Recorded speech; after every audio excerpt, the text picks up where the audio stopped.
পুতুল বন্দ্যোপাধ্যায়, কিংশুক কুণ্ডু, রানু বিবি ছিনতাইকারীদের শিকার। সোমবার সকালে দমদম স্টেশনের ৩ নম্বর প্ল্যাটফর্মে পরপর হাট ছিনতাই হয় এই তিনজনের। ঘটনার সূত্রপাত সকাল ৭টা নাগাদ। ডানকুনি লোকালে ওঠার সময় কিংশুক কুণ্ডু নামে এক ব্যক্তির গলার হাত ছিনতাই করে দুষ্কৃতীরা। ৮টা ২০ কাটোয়া লোকালে ওঠার সময় একই ঘটনা ঘটে রানু বিবি নামে এক মহিলার সঙ্গে। তৃতীয় ঘটনাটি ঘটে ৮টা ২৭-এ। বনগা লোকালে ওঠার সময় পশ্চিম মেদিনীপুরের বাসিন্দা পুতুল বন্দ্যোপাধ্যায়ের হাট ছিনতাই হয়ে যায়। পেছন দিয়ে কলার ধরে টেনে নিয়ে হঠাৎ পেছন ধরে টান মেরেছে, তারপরে চেনটা ভেতরে হাত ঢুকিয়ে চেন পুরো খামচে, পেছনটা খামচে পুরো চেনটায় টান মেরেছে। এ ডাকাতি ছাড়া কিছু না। প্ল্যাটফর্মে ছিল, পুরোপুরি অর্গানাইজ ক্রাইম। প্ল্যাটফর্মেই ছিল, প্ল্যাটফর্মেই আছে না, এতে পুরোপুরি প্রমাণ হচ্ছে। আমারটা আমি কাটোয়া লোকাল থেকে লোকালে চাপছিলাম, তখন আমার পেছন থেকে চেনটা কেটে নিয়েছে।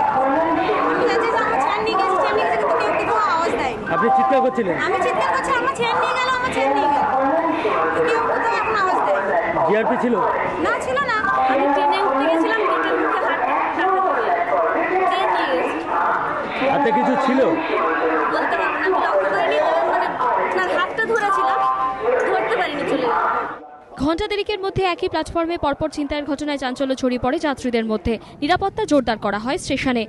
জয়ন্ত পালের রিপোর্ট, এবিপি আনন্দ, কলকাতা।